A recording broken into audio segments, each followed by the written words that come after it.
Picture this. You're standing in the thick, choking fog of 1888 Victorian London.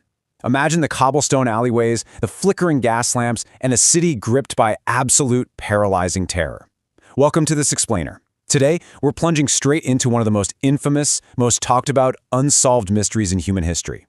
It's a story that swings like a pendulum, right? Going back and forth between the gritty, dangerous street corners of the 19th century and the hyper-clean, clinical, high-tech laboratories of today.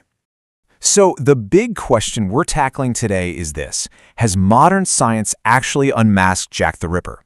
It's this wild collision of 19th century history and 21st century forensic science. We're going to look at exactly how modern molecular biologists tried to crack a cold case that has literally left historians, criminal profilers, and detectives grasping in the dark for well over 130 years. Let's quickly trace what's known as the Autumn of Terror. Look at this incredibly compressed, terrifying time frame. In just a few months, the killer claimed the lives of the canonical 5 victims. You've got Mary Nichols on August 31st, Annie Chapman on September 8th, Elizabeth Stride and Catherine Eddowes on September 30th, which is famously known as the double event, and finally Mary Kelly on November 9th. Each of these dates marks a tragic, escalating threat that basically held the entire East End of London hostage. Now, modern criminal profilers have categorized the murder as signature behaviors, and it's truly horrifying stuff. This wasn't just about killing, it was about complete domination and control. The killer exhibited picarism, which is deriving satisfaction from stabbing and cutting. There was extreme overkill, meaning he inflicted far, far more wounds than what was necessary to cause death. We also see the deliberate, degrading posing of the victims' bodies, escalating post-mortem mutilations, and, incredibly, organ harvesting. And all of these incredibly vulnerable women were targeted outdoors in the dead of night, except for Mary Kelly. And then there's the sheer arrogance of the guy. Take a look at the infamous Dear Boss letter sent to the Central News Office in September of 1888. Fun fact, this is actually where the terrifying name Jack the Ripper comes from. While the police were out frantically searching the streets, the killer, or at least someone very convincingly claiming to be him, was sending these letters, totally mocking their efforts and making the authorities look completely helpless. Section 1. The Mitre Square Shawl. A singular clue. Let's pivot specifically to the night of the double event, zooming in on the brutal murder of Catherine Eddowes and the emergence of a highly controversial artifact. It's 1:45 a.m. in Mitre Square, this really dark corner of the City of London. Police Constable Watkins discovers a grim scene: the body of Catherine Eddowes. And the mutilation here was just extreme. The killer had targeted her face, severed her renal artery, and meticulously removed her left kidney. But amidst all this absolute horror, something else was supposedly found at the scene.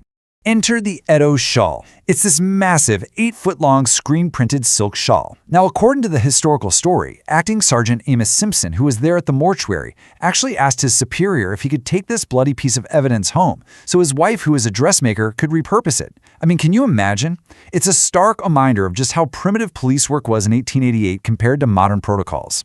Anyway, his wife was reportedly so horrified by this bloody cloth that she threw it into a box, completely unwashed, and it stayed in that family for over a century.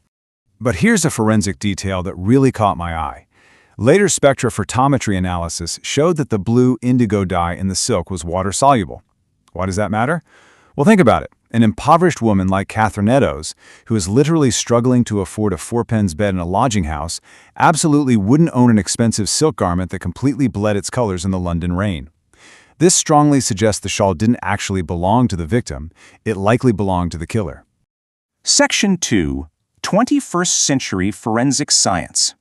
We're leaving the dirt and grit of Whitechapel behind and stepping into the clinical precision of a modern DNA lab. So, Dr. Jerry Luhalainen and Dr. David Miller took on the monumental task of analyzing this 130-year-old fabric. To pull this off, they used a groundbreaking, minimally destructive extraction method. First, they double-swabbed the fabric to get rid of any modern contamination. Then, instead of washing it, they used a sort of vacuum technique with a saline solution, PBS and NaCl, through a modified pipette to carefully lift material right off the fibers. Next, they used a high-tech laser microdissection microscope to physically propel single cells off the glass. And finally, they performed a whole genome amplification to multiply those tiny, highly degraded DNA fragments. It's just a brilliant way to pull complex data out of deeply compromised historical evidence. Okay, So what did they actually find? The results were stunning. Mitochondrial DNA extracted from blood and internal organ imprint stains matched a maternal descendant of the victim, Catherine Eddowes. But here is the real game changer.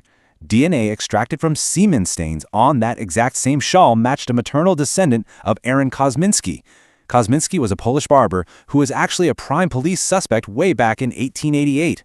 So, we now have molecular findings linking both the victim and a prime historical suspect to the exact same piece of fabric. To put that into perspective, consider this specific number, 2.5 times 10 to the negative fifth. That is the incredibly low statistical probability of finding both of these specific mitochondrial DNA profiles on the same item by pure random chance. The math heavily implies that this is no coincidence. And it actually goes even further than that. They managed to extract genomic DNA from single cells to figure out phenotypic traits, basically the physical characteristics of the suspect. The results? Male, brown hair, brown eyes. Incredibly, these molecular findings perfectly match the only eyewitness description of the suspect that the police even considered reliable at the time.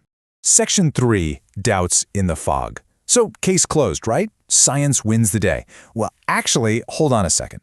Let's swing the pendulum back over to the historians, because they are raising some massive red flags that really challenge our newfound scientific certainty. We're kind of caught between two opposing truths here. On the left, we've got the hard molecular biology. We're talking genetic matches, laser microdissection, and phenotypic traits. But on the right, historian Dr. Drew Gray issues some stark warnings. Think about this for a second. There is absolutely zero 1888 police record of this massive 8-foot shawl ever being at Mitre Square. None. The officers meticulously recorded every tiny detail, down to a thimble and a mustard tin found in Eddowes' pockets, but there's no mention of a shawl. On top of that, the chain of custody is just a century-long nightmare. Even the author who bought the shawl back in 2007 was literally seen handling it without gloves. And that leads us to a really critical, logical question. If Kosminski left the shawl at Mitre Square as some kind of taunting message to the police, why wasn't there a shawl at the Berner Street murder of Elizabeth Stride? That happened just an hour earlier on that very same night, or at any of the previous murder sites for that matter. The historical context casts a huge shadow over the physical evidence. Section 4. The verdict. Now, I'm handing the magnifying glass over to you. We've got a direct clash here between flawlessly executed modern science and fundamentally flawed historical evidence. Consider this quote from Dr. Gray. He says, if the truth is out there, then it likely exists in police or government documents which have been lost or hidden, or in the memories of long-dead witnesses. Let that sink in for a moment. The absolutely crucial takeaway here is that science can only analyze the evidence that history manages to preserve. If the shawl is a fake, or if it's heavily contaminated from decades of mishandling, all the laser microscopes and genome amplification in the world won't give us the true identity of the killer. So, we're left with this chilling, really provocative final question. Are some mysteries just destined to remain in the shadows forever? Science gave us a DNA profile, for sure, but history refuses to fully confirm where that profile came from. What you should take away from this explainer is that the intersection of the past and the present is incredibly messy. The world's most infamous cold case remains open, basically a ghost story forever trapped in the fog of 1888. Thank you so much for joining me on this deep dive into the evidence.